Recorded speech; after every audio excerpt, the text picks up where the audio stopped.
안녕, 민규쌤입니다. 자, 우리 드디어 1단원을 끝내고 2단원 근대 국민국가 수립운동 단원 다루도록 하겠습니다. 이 부분은 우리가 흔히 개항기라고 표현하는 시기이기도 해요. 그래서 개항기 말뜻 그대로 살피자면 항구를 개방했다라는 거야. 우리가 우리 문호를 열고 외국과의 적극적인 교류를 통해서 국가가 굉장히 빠른 속도로 변화하는 시기입니다.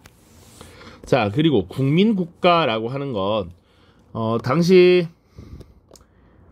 조선이란 나라는 왕조 국가죠. 왕이 국가의 주인이고 왕을 중심으로 국가가 운영되는 시스템이야. 그런데 이제 국민이 국가의 주인으로서 점차 등장하는 이런 모습이 이제 서서히 나타날 겁니다. 서서히. 자, 그래서 시대적으로는 고종이라고 하는 왕이 즉위했던 1863년부터 그리고 우리가 일제에 의해서 나라를 빼앗기게 된 1910년까지 살펴보는 게 2단원의 내용이고요. 이 과정에서 굉장히 많은 역사적 사실들이 등장을 합니다. 그 전에 우리가 나름 좀 1시간 동안 흐름을 쭉 잡는 영상을 촬영을 해서 여러분이 공부하기에 좀 용이하도록 노력을 해보겠습니다. 원래 수업 시간에도 이걸 같이 진행을 하면 좋겠지만 우리가 시간적인 여유가 많지 않기 때문에 이 부분은 영상으로 대체를 하고요. 이것을 듣지 않아도 실제 수업을 듣는데 크게 지장이 있지는 않습니다만 이걸 들으면 그래도 대략 그렇지, 이런 흐름이었지, 이런 맥락이었지 정도를 파악할 수 있지 않을까 싶습니다. 자, 그래서 쭉 살펴볼 텐데요. 연표도 올려놨습니다. 연표를 보면서 간단하게 하고 또 어떤 내용이 달려 있는지 쭉 보도록 하죠. 자, 우리 개항기의 시작은 1863년 고종이라고 하는 왕이 즉위했을 때부터 시작합니다. 당시 왕이었던 고종이 12살이었고요. 굉장히 어리죠. 그렇기 때문에 왕이 직접 국가를 운영하는 데는 문제가 있었습니다. 그래서 왕의 아버지인 흥선대원군이 왕을 대신하여 정치를 주도했다라고 보시면 돼. 그 시기가 1873년까지 약 10여 년간의 기간이에요. 이 시기가 흥선대원군이 정치를 주도했던 시기다. 그러면 이 흥선대원군은 어떤 정치를 했느냐를 쭉 살펴볼 텐데 당시 조선이 처한 상황을 먼저 봐야겠죠. 우리 일단은 마지막에서 뭘 봤냐면 농민봉기라는 걸 다뤘습니다. 그러니까 지금 당시의 정치는 외척이 주도하는 세도 정치 시기였고 이 세도 정치 시기에 부정부패가 많았고 정치 기강이 해이해지면서 백성들에 대한 수탈이 많았죠. 그러니까 정치 기강은 해이해지고 삼정의 문란을 비롯한 백성들에 대한 수탈도 많았지. 이런 것들이 고종이라고 하는 왕이 즉위했을 때 흥선대원군이 고쳐나가야 할 하나의 과제였습니다. 또 외국에 되게 모양이 특이한 배들이 우리나라에 접근해서 지금 통상을 요구해. 우리와 교역하자, 무역하자라고 한단 말이야. 그래서 요런 이양선 출몰이나 세도정치 등으로 당시 백성들의 삶이 흉흉했다. 이것들을 해결하는 것이 흥선대원군의 과제였습니다. 그래서 우리가 처음 들어갔을 때는 흥선대원군 시대의 정치, 10년간의 정치를 다룰 텐데 크게 두 가지, 대내적인 측면과 대외적인 측면을 나눠서 볼 겁니다. 선생님이 보통 이렇게 조금 더 굵은 도둠체 형태로 글씨를 쓴 것이 사실상 하나의 주제다라고 보시면 돼. 하나의 수업 주제가 됩니다. 그래서 흥선대원군이 당시에 처한 국내 상황을 타개하기 위한 여러 가지 정책들을 펼치게 돼. 그 핵심은 정치 개혁 그리고 민생 안정입니다. 자, 그래서 세도 정치의 중심이 됐던 외척들을 쫓아내고요. 그리고 인재를 등용하는 이런 모습들이 나타나겠지. 그리고 정치 기강이 해이해져서 당시 의정부와 육조라고 하는 기존의 시스템, 원칙적 시스템이 붕괴되고 비변사 중심으로 정치가 운영됐단 말이야. 그렇기 때문에 비변사를 폐지하고 원래의 기능이었던 의정부와 그리고 삼군부라고 하는 군사 업무를 담당하는 부서를 두어서 정치 질서를 바로잡기 위해 노력합니다. 그리고 비변사 체제로 운영되면서 왕권도 약화되었다라고 했어. 그래서 왕권을 강화하기 위한 조치로 왕실의 위엄을 살리기 위해 경복궁을 중건하고요. 다시 경복궁을 중건하는 과정에서 여러 가지 세금을 걷게 되고요. 다양한 화폐를 발행하기도 합니다. 그런 내용들 볼 거야. 자, 그리고 민생의 안정 같은 경우는 당시 삼정의 문란이라고 하는 백성들에 대한 수탈이 문제가 계속되고 있었기 때문에 이것을 해결하기 위한 개혁 조치들을 취합니다. 구체적 내용들은 수업 시간에 다루도록 하겠습니다. 다양하게 제도가 운영됩니다.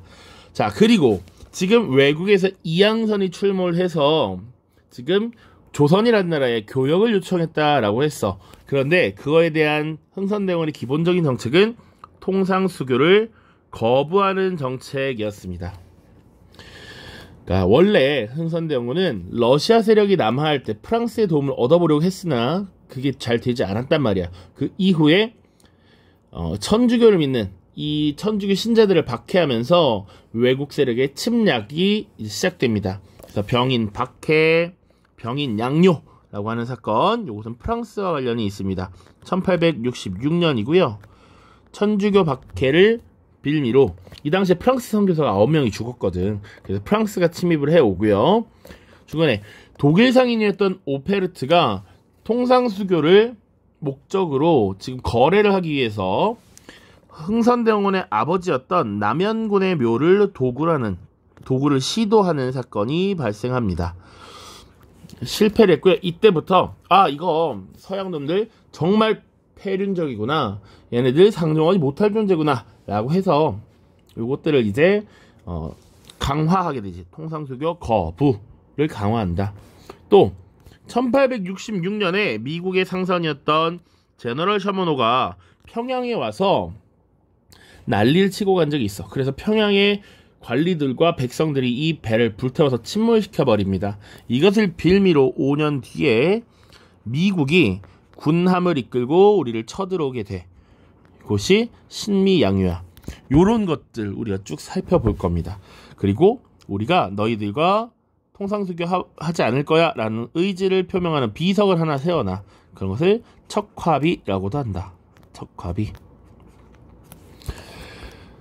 자, 그런데 이 시기가 지나고 나면 약 10년 뒤에 이제 고종이 20대가 됐단 말이야. 그러니까 직접 정치를 할 수 있겠지. 그래서 당시 최익현이라고 하는 인물이 상소를 올립니다. 그래서 이제는 임금이 나이가 드셨으니 사실은 직접 통치해도 되지 않습니까? 흥선대원은 물러나십시오 라는 상소를 받고 흥선대원이 물러나고 고종이 직접 정치를 취하는 친정이 시작되었다라고 하는 것. 1873년이고요.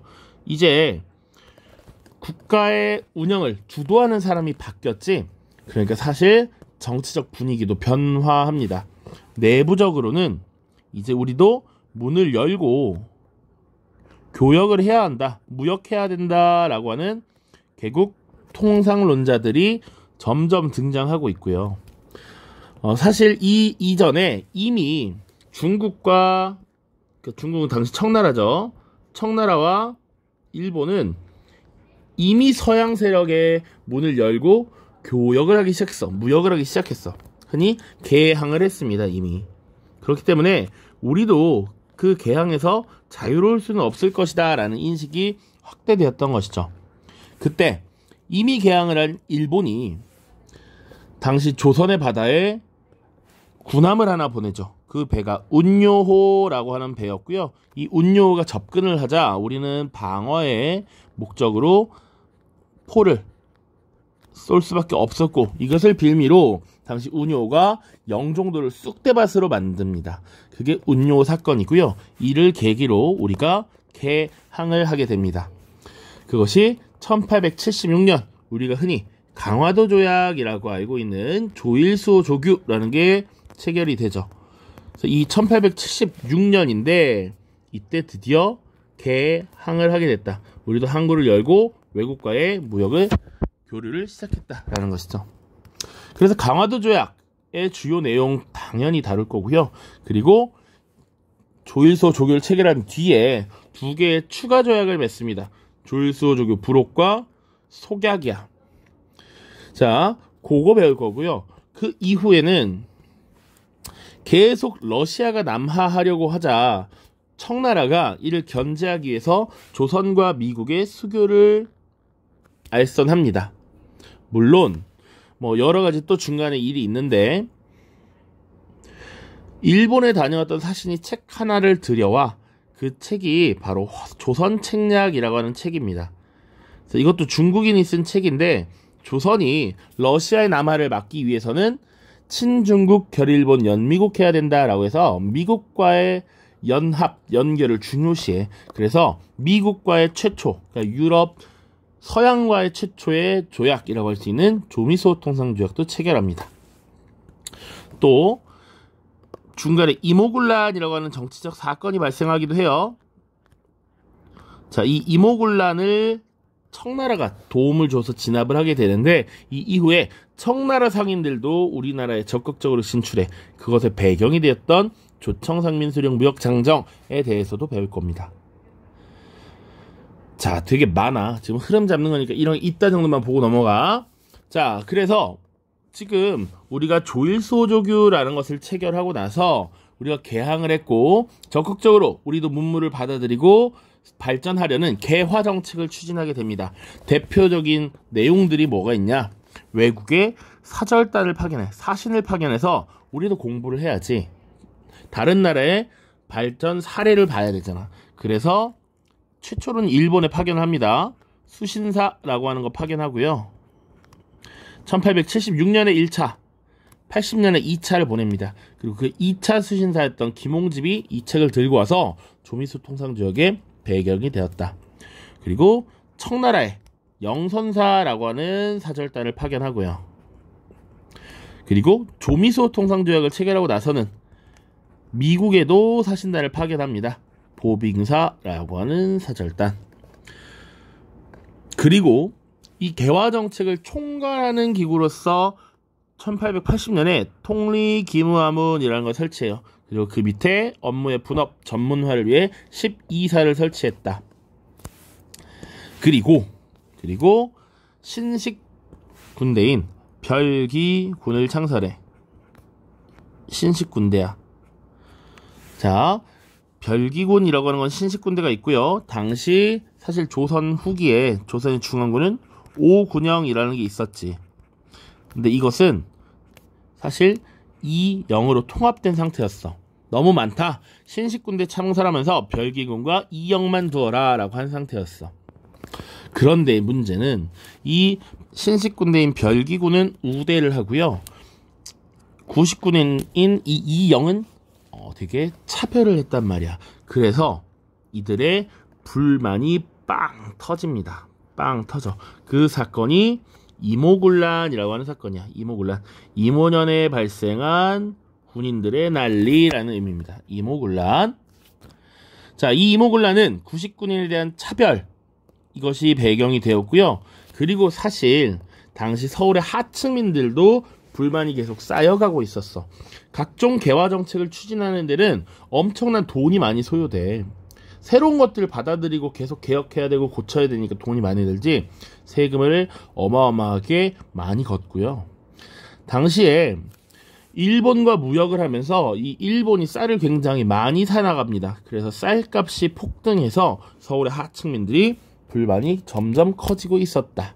이런 것들이 이모군란의 배경이 되고, 시작은 구식군인들이 일으켰으나 서울의 하층민들이 합세하면서 사건의 규모가 커졌습니다. 당시 왕비였던 명성황후는 피신을 가기도 했습니다. 그러나 청나라에 인해서 진압이 되었다. 자, 이때 이 구식군인과 서울의 하층민들이 일본 공사관을 파괴해. 왜냐? 이 일본이 우리나라를 개항시켰고 그 이후에 개화 정책이 일본과 관계가 있다라고 여겼어. 그리고 이 신식군대인 별기군의 지휘관이 일본인 호리모토라는 인물이었습니다. 그래서 더 일본에 대한 불만이 컸다. 당시 일본 공사관이 피해를 많이 입었습니다. 이를 보상하기 위한 제물포 조약이라고 하는 것도 체결을 한다. 이때 일본의 공사관 경비를 할 수 있는 병사들의 주둔을 허용함으로써 일본군이 일부 이때 유입이 됩니다.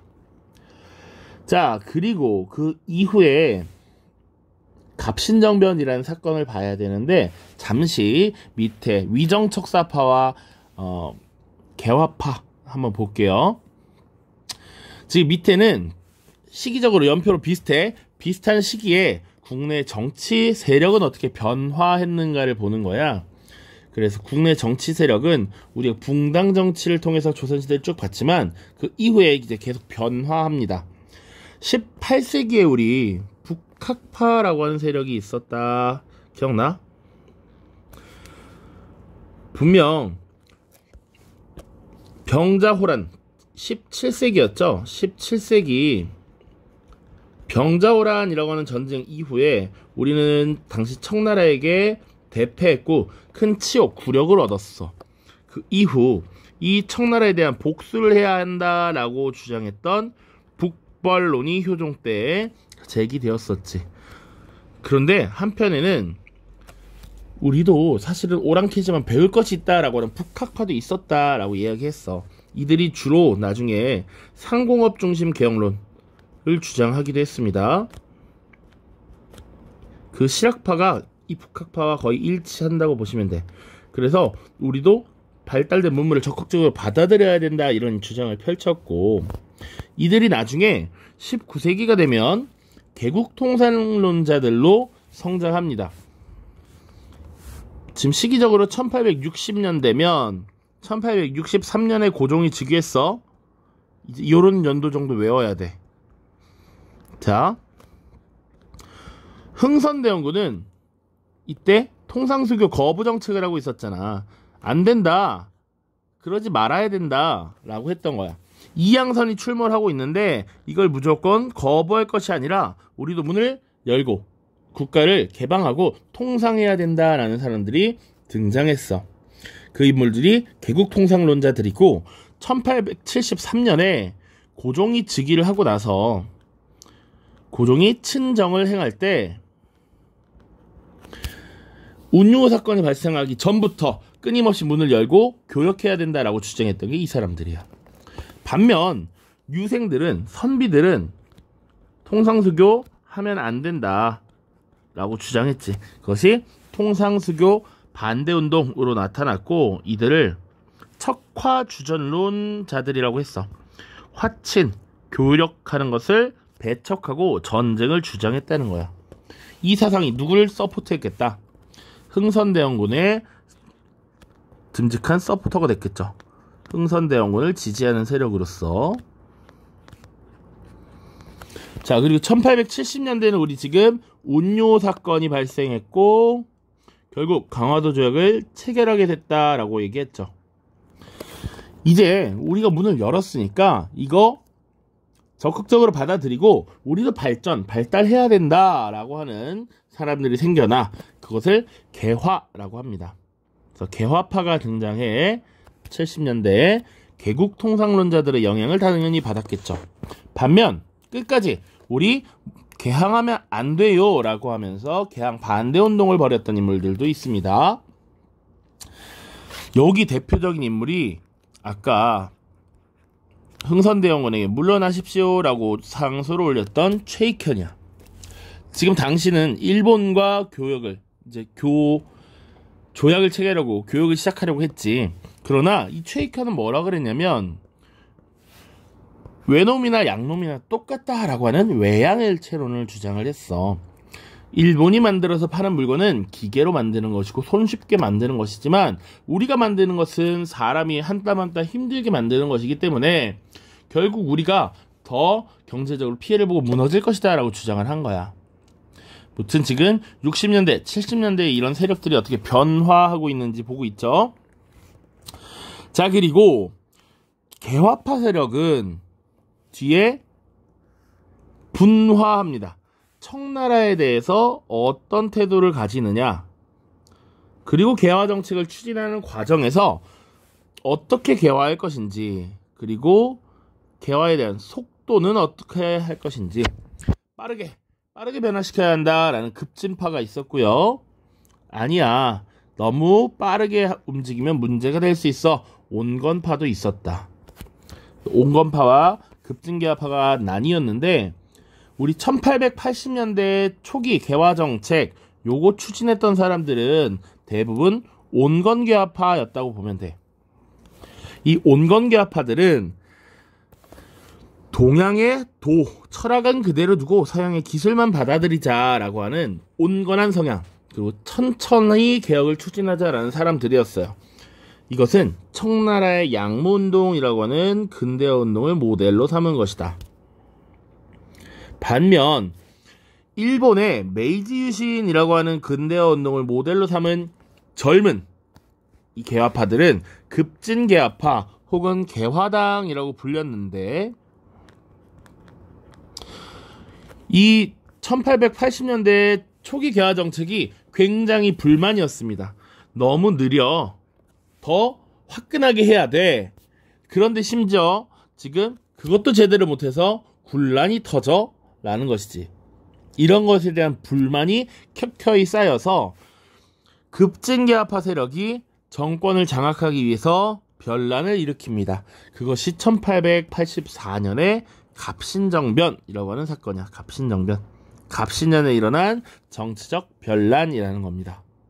자, 여기도 지금 나와있지? 급진개화파가 온건개화파에 대한 공격을 한 것이 바로 갑신정변이다. 됐죠?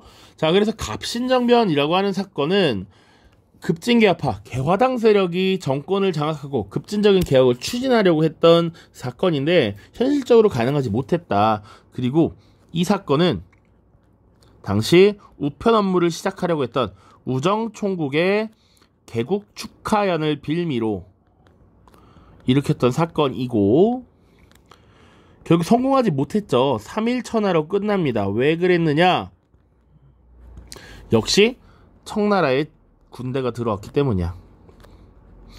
그러면 얘네 군사력 하나도 없이 이런 정치적 사건을 주도했느냐? 그런 건 아닙니다. 사실은 일본군의 공사관을 방어하던 병력 800명의 지원을 받기로 했는데 청나라 군대 1500명이 이것을 진압하러 오면서 결국 실패로 끝난다. 그리고 이 갑신정변이 끝나고 난 뒤 조선정부는 조약을 하나 체결할 수밖에 없었다. 당시 일본이 또 엄청난 피해를 입었다라고 해서 한성조약이라는 걸 체결하게 하고요. 당시 일본과 청나라 사이에 조약이 하나 체결됩니다. 텐진 조약이야. 지금 조선 땅에서 청나라와 일본의 군대가 충돌했단 말이야. 그러니까 일단 물리자. 군대를 물리고 조선의 군사를 파견할 때는 서로에게 통보하자. 이런 내용들을 발표합니다. 둘 다 당연히 1884년에 체결된 조약입니다. 됐죠? 자, 지금 우리 1884년 갑신정변까지 봤고요. 사실 여기까지가 일단 이해고사의 범위이고, 그 뒤에 우리가 무엇을 봐야 하냐면, 일단 여기 안 본 거 하나, 1880년대에 이제 본격적으로 개화 정책을 추진하기 시작했어. 그치? 1880년에 통리기무하문이라는 기구를 설치하고 개화 정책을 추진했단 말이야. 그 이후에 2차 수신사로 파견됐던 김홍집이라고 하는 인물 조선책략이라는 책을 들여와. 이 조선책략의 핵심적인 내용은 조선이 미국과 연합해야 된다라는 키워드였어. 연미국. 이거에 대해서 당시 선비들, 유생들이 대규모로 반대합니다. 이것을 개화 반대운동이라고 하고요. 그 대표적인 사례가 뭐냐면 영남 지역에 있었던 유생들 10,000명이 서명을 해서 이거 반대합니다 라고 했던 거야. 이걸 주도했던 인물 이만손이라고 하는 인물이 있습니다. 이만손의 영남만인소. 자, 딱 여기까지 시험 범위고, 자, 그 뒤의 내용들은 무엇이냐? 당시 개항을 하게 되면서 청나라와 일본 상인들이 조선에 침투하면서 조선의 이권을 침탈하기 시작해. 예를 들어서 일단 가장 기본은 상인들이 일단 들어오는 것이지 조선의 상권이 무너져가는 모습이 나타납니다. 조선 상인들은 경쟁을 해야 돼. 근데 청나라와 일본의 상인들은 이미 기계로 값싸게 만들어 온 물건을 갖다 팔기만 하니까 훨씬 더 저렴하게 물건을 공급하는 것이죠. 그래서 당시 조선 상인들이 당해내기 어려웠다. 특히 초기에는 관세 조항이 없어서 더더욱 심했습니다. 그래서 이에 대한 조선의 대응도 한번 살펴볼 거야. 상회사를 조직하고 근대적 기업, 은행을 설립하는 이런 모습들 살펴볼 거고요. 그 뒤에 이제 1894년부터 이제 쭉 살펴보게 될 텐데, 갑신정변이라고 하는 급진적인 정치적 사건이 일어난 뒤에는 개화파가 다소 주춤하고요. 점진적인 개혁이 쭉 이어진다라고 보시면 돼.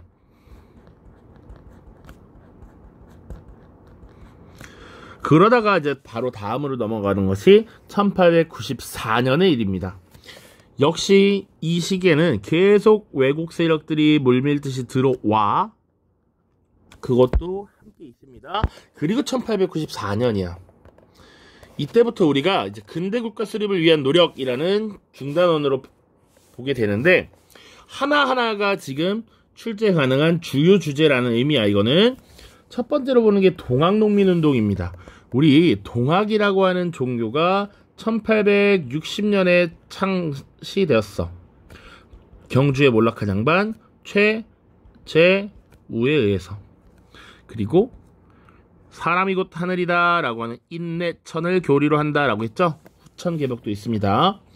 그런데 당시 백성들이 여전히 먹고 살기 힘들고요. 정치기강이 다시 무너지면서 백성들을 수탈하는 경우가 많았어.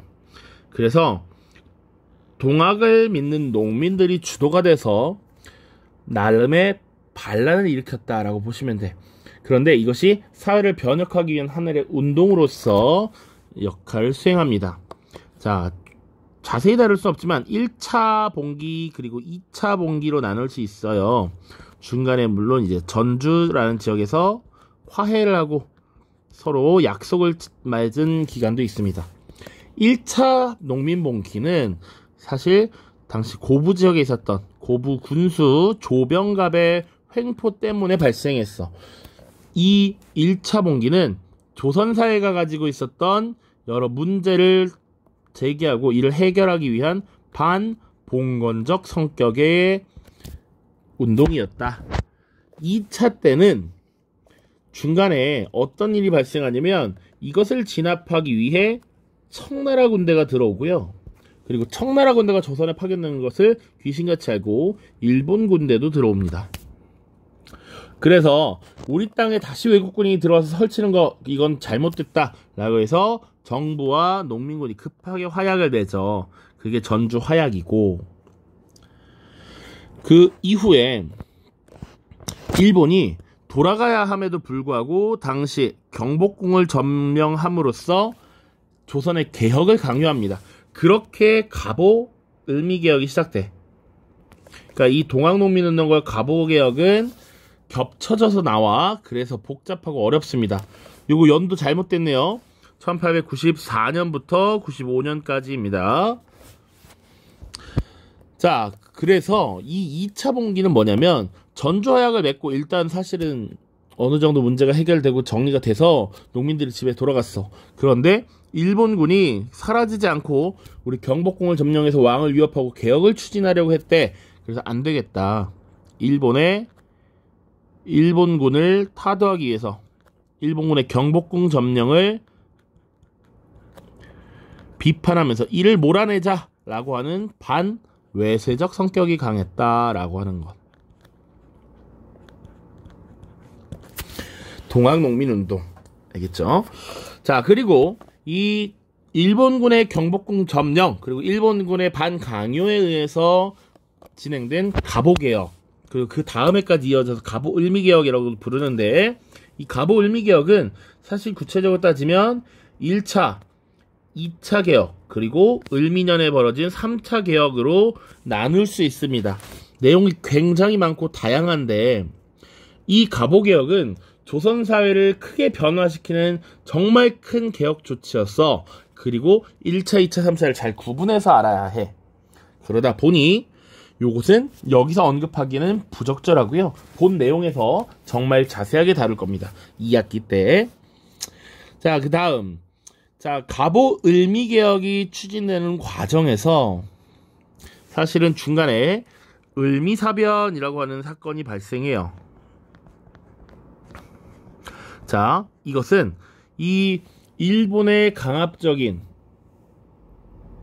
개혁 요구, 그리고 일본의 간섭, 이런 것들에서 벗어나기 위해서 당시 조선 정부를 좌지우지했던 명성황후 민씨가 러시아와의 접촉을 시도했거든. 그래서 이 러시아와 계속 접촉하는 것은 일본의 한국의 영향력 확대가 방해되는 것이기 때문에 이를 제거하기 위해서 일본이 명성황후를 시해하는 사건이 발생합니다. 자, 그 이후에 고종은 위기감을 느끼게 돼. 아니, 지금 한 나라의 왕비를 지금 죽여? 솔직히 나도 죽일 수 있다는 거잖아. 엄청난 위협을 느끼고요. 러시아 공사관에 피신을 합니다. 그 사건이 아관파천이야. 자, 그리고 나서 러시아 공사관에서 약 1년 정도 생활을 하고요. 나중에 돌아오게 됩니다. 1년 정도 뒤에 그 이후에 대한제국이라고 하는 것을 선포하고 이제 우리는 왕의 국가가 아니라 황제의 국가야 라는 것을 널리 알리게 돼. 그 과정에서 꽤나 많은 역할을 했던 단체가 독립협회입니다. 그러니까 고종의 후원을 받아서 서재필이라는 인물이 세운 단체이고요. 근데 여기서의 독립은 사실은 청나라로부터 일단 독립을 의미했습니다. 그 이후에 이제 나중에 성격이 좀 변화하지만, 그래서 독립협회에서 다양한 활동들을 하는데 우리가 일단 외세로부터 독립해서 자주 국권을 가져야 한다라는 것, 그리고 이것은 일종의 국권 수호 운동이고요. 그리고 민중들을 계몽하기 위한 여러 활동들을 하죠. 이게 대표적인 것이 만민공동회 같은 게 있습니다. 자, 그리고 이 민의 권한을 확대하고자 자유민권운동도 함께 벌어지고요. 그리고 정치개혁 운동도 벌어집니다. 그러니까 국왕이나 황제가 중심이 되는 것이 아니라 사실은 민의를 대변할 수 있는 의회 설립을 나름 추진했다라고 하는 것이 큰 의미가 있습니다. 자, 그리고 대한제국이 선포되고 나서 이제 황제국으로 변모했고요. 그 이후 스스로 연호라고 하는 것을 사용해. 원래 우리 예전에도 얘기했지만 연호라고 하는 것은 중국이 사용하는 것을 우리가 빌려 썼다 주로. 그러니까 간혹 강력한 왕, 국왕이 등장했을 때 스스로 연호를 사용하는 경우가 있었다. 고구려의 광개토대왕, 고려의 태조, 광종 이런 사람들이 연호를 썼다. 조선시대 들어서는 그런 모습이 보이지 않아요. 우리는 중국에게 철저히 사대했기 때문에. 자, 그래서 어쨌거나 이 대한제국 시기에 광무라고 하는 연호를 썼고 그 기간 동안 이루어진 일련의 개혁들을 광무개혁이라고 합니다. 그 내용들도 구체적으로 살펴봐야 해. 자, 그러나 사실 광무개혁이 추진되는 이 시기 이후에는 우리가 국제적으로 더욱더 입지가 좁아지게 되는데요. 일본의 지배 야욕이 점차 강화됩니다. 그리고 사실은 남쪽으로 내려오려던 러시아 세력과 충돌을 하게 돼. 러시아와. 그것이 러일 전쟁이고요. 물론 중간에 1894년, 95년에 있었던 청일 전쟁도 당연히 중요합니다. 갑오 을미개혁 과정에서 사실은 나타나 러시아와 일본이 전쟁을 벌이게 됐지. 러일 전쟁이고요. 러일 전쟁에서 일본이 승리를 합니다. 일본이 승리를 해. 그러면서 일본이 조선에 대한, 한국에 대한 지배권을 갖게 되고요. 이제 일본이 우리나라를 점차 점령하게 됩니다. 일제 국권 피탈 과정 쭉 우리가 다룰 텐데요. 일본과 우리가 체결한 조약들이 쭉쭉쭉 나와 있습니다. 첫 번째는 1904년 한일 의정서라고 하는 거고요. 일본이 군사기지를 자유롭게 사용할 수 있도록 한 규정이야. 그래서 이 1904년은 러일 전쟁이 발발하는 해이기도 하거든요. 그래서 일본과의 전쟁에서 유리한 전략상 요충지를 장악하기 위한 한일 의정서 체결을 강요했다. 그리고 제1차 한일협약이라는 것을 체결해서 정책의 조언이나 자문을 하는 고문을 파견해. 고문. 그래서 대표적으로 이때 파견했던 인물이 재정고문으로서 메가타, 그리고 외교고문으로서 스티븐슨 같은 사람들이 있습니다. 1904년의 일이고요. 그 이후 러일 전쟁에서 승리한 일본은 사실 러일 전쟁 이후에 당시 제국주 열강, 영국이라든지 미국, 러시아와 조선에 대한 영향력 행사, 지배권 확립을 인정받습니다. 그리고 체결한 것이 바로 을사늑약이야. 이것은 대한제국의 외교권을 박탈하고 통감부라고 하는 것을 설치하도록 한 내용이죠. 이때부터 국가의 가장 기본적인 권한인 외교권이 박탈됨으로써 우리가 점차 국권을 잃는다라는 것을 보여주는 것이지. 자, 그 이후에 한일 신협약 혹은 정민연에 맺은 7가지 조약의 내용이라고 해서 이때는 차관을 파견합니다. 각 부서에 장관, 한국인 장관이 있지만 일본인을 차관으로 두도록 했고요. 이때 군대도 해산을 하라고 하죠. 강제로 해산당합니다. 물론 이 중간에 어떤 일이 있냐면 이 을사늑약의 부당함을 알리기 위해서 헤이그라고 하는 지역에 특사를 파견합니다. 당시 헤이그에 국제회의가 열리고 있었는데 이것이 07년이야. 자, 이 헤이그 특사 파견이 빌미가 돼서 고종이 강제 퇴위당하기도 하고요. 그 직후에 한일 신협약을 체결한 겁니다. 자, 그리고 기후각서라고 해서 사법권을 박탈하는 것. 그리고 경찰도 해산을 하고요. 1910년 한일 병합조약을 체결함으로써 지금 한국이란 나라를 일본의 영토로서 합병해버린 것이죠. 이런 일련의 과정 속에서 나라를 지키고 백성들을 깨우치기 위한 여러가지 활동도 나타납니다. 보안회라고 해서 일본이 우리의 황무지를 개간하면 토지를 가져갈 수 있도록 이렇게 요구를 했는데 이것을 반대한 단체이고요. 헌정연구회, 대한자강회 같은 단체들도 나타납니다. 그래서 입헌에 의한, 그러니까 헌법에 의한 의회 설립운동 이런 것들을 벌였었고요. 대한자강회는 고종 강제퇴위 반대운동 이런 걸 벌이기도 했습니다. 그리고 조금 더 중요한 것이 신민회인데 당시 안창호라든지 양기탁 같은 인물들이 주도해서 만든 단체이고요. 여러 가지 경제적인 구구운동 그리고 교육적 구구운동을 펼치기도 합니다. 경제적인 측면은 뭐 태극서관, 자기회사 이런 것들을 설립해서 민족 자본을 육성하기 위해 노력을 해보고요. 교육도 평양의 대성학교, 정주의 오산학교 이런 학교들을 만들기도 했습니다. 자, 그리고 몸으로서 싸우는 사람들도 있었습니다. 분함을 이기지 못하고 자결로서 자신의 의지를 강력하게 표명한 인물들도 있고요. 주요 인사에 대한 암살 시도도 있었습니다. 우리가 대표적으로 잘 알고 있는 안중근 의사, 당시 한국의 초대 통감이었던 이토 히로부미를 저격하는 데 성공했죠. 죽음에 이르게 만들죠. 요런 내용들을 우리가 쭉 다루는 겁니다. 지금 이제 거의 다 왔습니다. 연표에도 보이지? 을사늑약, 한일 신협약, 한일 강제병합 이렇게. 자, 그 과정에서 우리가 또 이제 추가로 다룰 것은 무엇이냐? 열강의 이권 침탈입니다. 사실 청나라, 일본, 미국 뿐만 아니라 프랑스, 러시아, 네덜란드 등등이 우리나라의 각종 이권을 빼앗아가 독일도 마찬가지고요. 그래서 여러 강한 나라들이 우리나라 이권을 어떻게 침탈해 갔는가 그 양상 볼 거고, 뒤에 일본이 우리나라에 대한 지배력을 공고히 하면서 일본이 한국의 금융을 어떻게 지배했는지, 토지를 어떻게 빼앗아갔는지 이런 것들도 다룰 겁니다. 금융지배라고 하는 것은 화폐정리사업이라고 하는 것을 다룰 거고요. 토지도 야금야금 뺏어가는데 이것을 관리하기 위해서 동양척식주식회사라는 것을 설립하기도 합니다.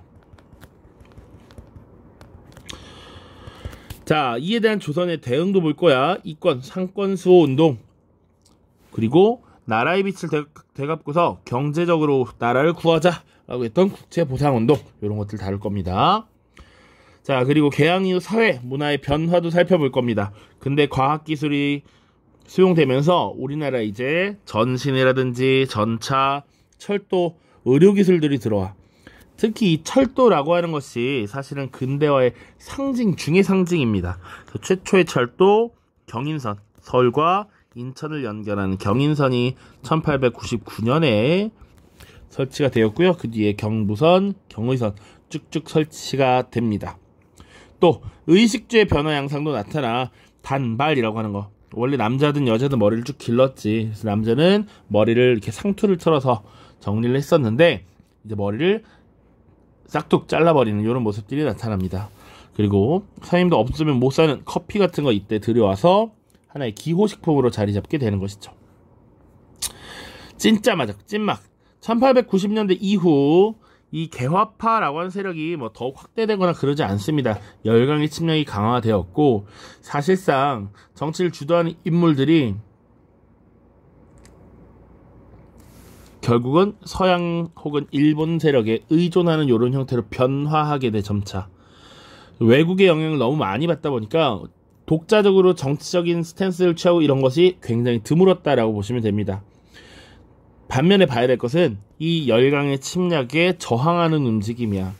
이런 일본의 침략에 맞서 싸우는 의병들이 일어나기 시작합니다.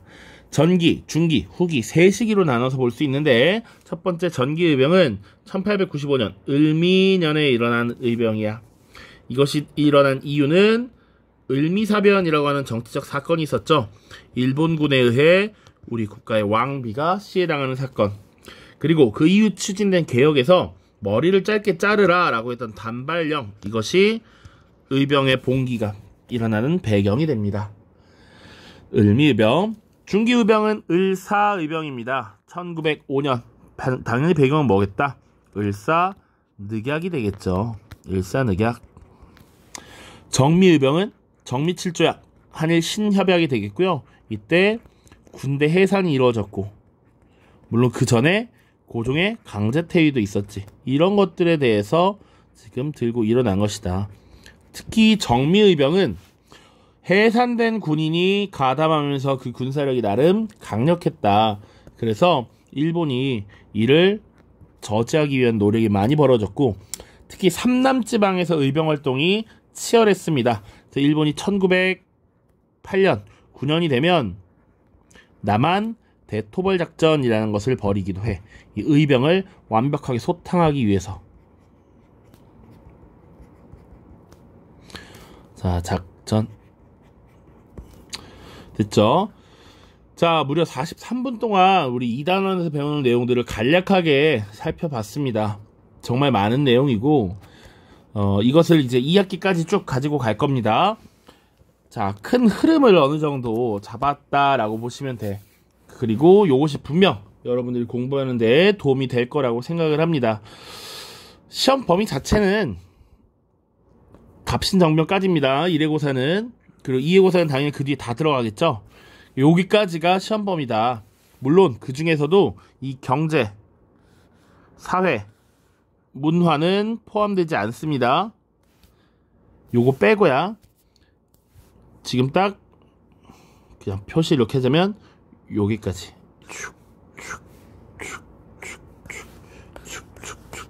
지금 파란색 빗금으로 칠한 요 부분이 시험 범위가 되겠습니다. 아시겠죠? 자, 긴 시간 동안 공부하느라 고생 많았고요. 이제 본격적으로 개항기 역사를 살펴보도록 하겠습니다. 고생 많았습니다. 안녕.